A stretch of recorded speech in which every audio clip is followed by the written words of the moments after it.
चल रहा था, उस समय युधिष्ठिर को भगवान श्री कृष्ण ने कहा दान करो। पूरे भारतवर्ष को लुटाया जा रहा है, सबको जो आ रहे हैं उनको दान किया जा रहा है। अब दान करते करते युधिष्ठिर के हाथ दुखने लग गए, शाम हो गई। युधिष्ठिर ने कहा कल करेंगे। ठाकुर जी आ गए, कहा अरे युधिष्ठिर तुम तो सबसे बड़ा ज्ञानी है, भगवान से भी ज्यादा ज्ञानी है। तुम्हें यह पता है कि कल तू जीवित रहेगा, कल तू जिंदा रहेगा। तुम्हें इतना ज्ञान है तो फिर मेरी जरूरत क्या है, मैं तो चला। भगवान ने कहा जो करना है वो अभी करना है। दशरथ जी को कह दिया था वशिष्ठ जी ने, विश्वामित्र ने, अभी राज तिलक करो, लेकिन लेट कर दिया। और लेट किया तो परिणाम क्या हुआ, राम जी को वन जाना पड़ा। रामचंद्र राजा का लड़का बात समझ नहीं आवे। रामचंद्र राजा का लड़का बात समझ नहीं आवे। रामचंद्र राजा का लड़का बात समझ नहीं आवे। रामचंद्र राजा का लड़का बात समझ नहीं आवे। दशरथ सोचो राजा बंसी वो जंगल में जावे। दशरथ जो राजा बंसी वो जंगल में जावे। हो दशरथ सोचो राजा बंसी वो जंगल में जावे। दशरथ को वो राजा बंसी वो जंगल में जावे। दशरथ सोचो राजा बंसी वो जंगल में जावे। दशरथ वो राजा बंसी वो जंगल में जावे। नारी नारी करता डोले, नारी नारी करता डोले, बांसुड़ा ढलकावे। नारी नारी करता डोले, बांसुड़ा ढलकावे। समय को भरोसो कोटी कट पलटी मार जा। समय को भरोसो कोनी कट पलटी मर जावे। समय को भरोसो कोनी कट पलटी मार जावे। समय को भरोसो कोनी कट पलटी मर जावे। कट पलटी मार जावे, कट पलटी मार जावे, कट पलटी मार जावे, कट पलटी मार जावे। बोले भक्तवत्सल भगवान की जय। कहा ठाकुर जी चले गए, इसलिए अर्जुन को रुदन आ रहा था। और अब जो पांडव थे उन्होंने भी प्रतिज्ञा कर ली, कहां जाने की, वन में जाने की। उन्होंने सोच लिया कि उम्र है वो ज्यादा हो गई है और हमें अब राजगद्दी पर रहना नहीं है।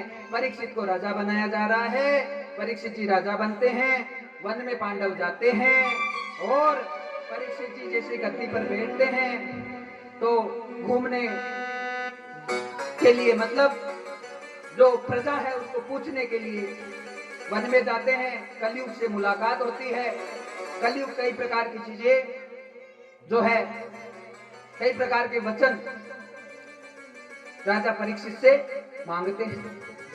उत्तरा के गर्भ में थे ना परीक्षित, तो जन्म का जो समय आया उस समय परीक्षित जी हो गए थे, लेकिन 13-14 साल की आयु में ही राजगद्दी उन्हें मिल गई।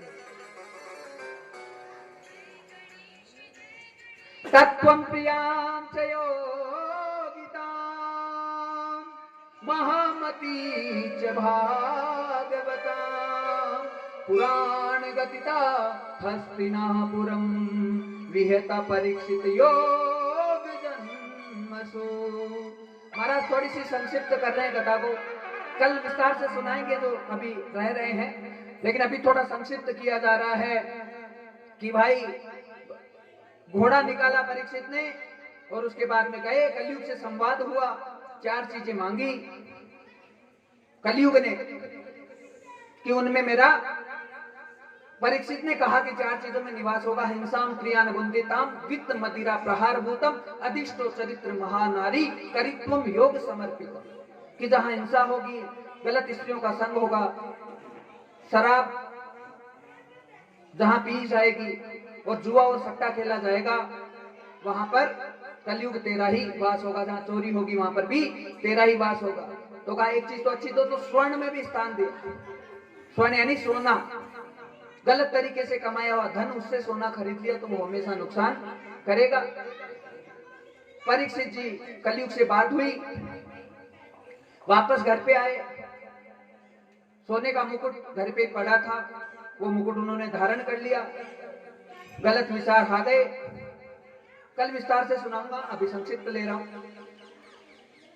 वन में गए शिकार करने, शेर को ढूंढ रहे नहीं मिला, हिरण को ढूंढा नहीं मिला, कुछ भी नहीं मिला। आगे बढ़े, सम्यक ऋषि की कुटिया थी, वहां अंदर चले गए तो कहा पानी पिलाओ पानी पिलाओ।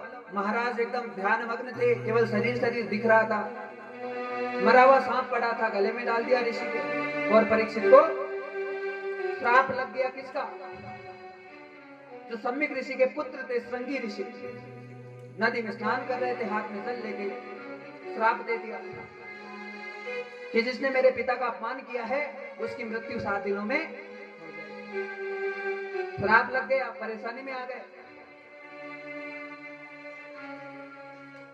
घर पे आए, मुकुट को उतारा, होश आया, कहा मामला गड़बड़ हो गया। ब्राह्मण ऋषि मुनि सबने हाथ ऊंचे कर दिए। ब्राह्मण के श्राप से हम आपकी रक्षा नहीं कर सकते। एक ब्राह्मण दौड़े दौड़े आए। नर्मदा नदी के तट पर एक महात्मा बैठे हैं, वो ही आपकी रक्षा कर सकते हैं। कौन है वो? बोले सुखदेव मुनि महाराज की। परीक्षित जी सुखदेव जी का मिलन, कई प्रकार की चर्चाएं, कई प्रकार की बातें भगवान सुखदेव जी के द्वारा परीक्षित जी को कथा सुनाना। आगे क्या क्या चर्चाएं हुई, उनकी सब चर्चाएं कल करेंगे। कथा प्रारंभ हुई, कई बातें हुई।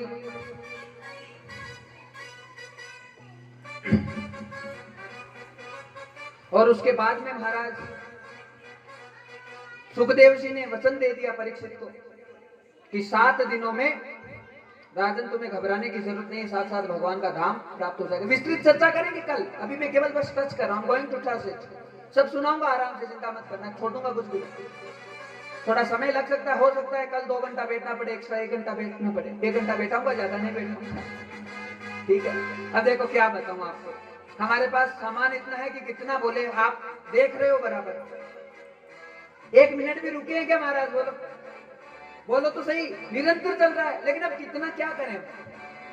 लेकिन छोड़ूंगा कुछ भी नहीं, सब है, उसको ज्यादा जरूरी नहीं रहेगा तो टच करके जाएंगे, लेकिन विस्तार है, हम शुरू से दे रहे हैं, बढ़िया से कथा है, वो श्रवण की जाए। तो उसके बाद में महाराज आगे सुखदेव जी हैं, कथा सुनाने के लिए तैयार हो गए परीक्षित जी को, और कहा 7 दिन में राजन तुझे कुछ भी नहीं होगा, 7 दिन की कथा सुन लेगा तो उसके बाद में आने वाली मृत्यु तेरी नहीं आएगी। अब ध्यान से सुन लो, यहाँ पे पॉइंट आ रहा है कि भागवत सुनने का सबसे बड़ा फल क्या होता है। भागवत सुनने का सबसे बड़ा फल है माताओं कि आपकी जो मौत कल आने वाली है वो मौत 25-25, 30-30 साल आगे चली जाएगी। समझ गए बात को? सबसे बड़ी बात यह है कि भागवत प्राण दान देती है, आयु बढ़ा देती है। कथा सुनने से आपके जो रोग हैं वो यहाँ भस्म हो जाते हैं सब, और सब कुछ अच्छा हो जाता है। सबसे पहले भागवत ये करती है। कथा सुनाते सुनाते सुखदेव जी हैं सीधे पहुंच गए दक्ष प्रजापति के दरबार में, और प्रश्न किया परीक्षित ने, भवेशील बताम श्रेष्ठ दक्षो दुहित वत्सल विद्वेषम करोत कस्मादना विद्या आत्मजान सतिम। हे महाराज, दक्ष प्रजापति की जो सबसे छोटी कन्या थी सती, वो तो बहुत बड़ी भक्तानी थी, और सती और उसके पिता के बीच में बड़ा प्रेम था। लेकिन ऐसी कौन सी बात हो गई कि अनबन हो गई? उसका जो कहानी है, वृतांत है, वो बताओ। तो हम सब जानते हैं सती माता का विवाह शंकर भगवान से हुआ था, और भोलेनाथ जी से विवाह हुआ। उसके बाद में दक्ष प्रजापति थे, उन्हें प्रजापति की उपाधि थी। जब समुद्र का मंथन हो गया था उस समय वो प्रजापति बन गए थे। तो भगवान शंकर को प्रजापति दक्ष का स्वागत करने के लिए आगे किया गया था। 8 प्रहर तक भगवान भोलेनाथ ने इंतजार किया प्रजापति का, लेकिन वो आए नहीं। तो भगवान भोलेनाथ को भक्ति करनी थी, अपना भजन भंग नहीं हो जाए, इसलिए वो चले गए। और चले गए, प्रजापति आए, शंकर भगवान ना मिले तो उन्हें क्रोध आ गया, और क्रोध में उन्होंने गाली गलौज कर दिया। कभी भी गलत शब्द का उपयोग हम हमारे जीवन में ना करें, क्योंकि हम यदि किसी दूसरे को बोलते हैं तो हमारे ऊपर ही लगता है। आज शंकर भगवान को पता चला इन सब चीजों के बारे में, उनके सामने सब चीजें हुई, चले गए भगवान भोलेनाथ, कुछ भी नहीं बोला, लेकिन संकल्प हो गया दक्ष प्रजापति का कि मैं भोलेनाथ को यज्ञ में हिस्सा नहीं दूंगा, और यह संकल्प कर लिया कि मुझे इसका अपमान करना है। खुद का जमाई है, लेकिन जमाई के बारे में भी अच्छा भाव खत्म हो गया है, अभिमान हो गया प्रजापति को। यज्ञ का आयोजन किया गया, ब्रह्मा विष्णु के आसन लगाए, लेकिन महेश जी का आसन नहीं लगा, भोलेनाथ का आसन नहीं लगा। यज्ञ के लिए बड़े बड़े सारे देवता, सारे ब्राह्मण, संत, ऋषि मुनि सब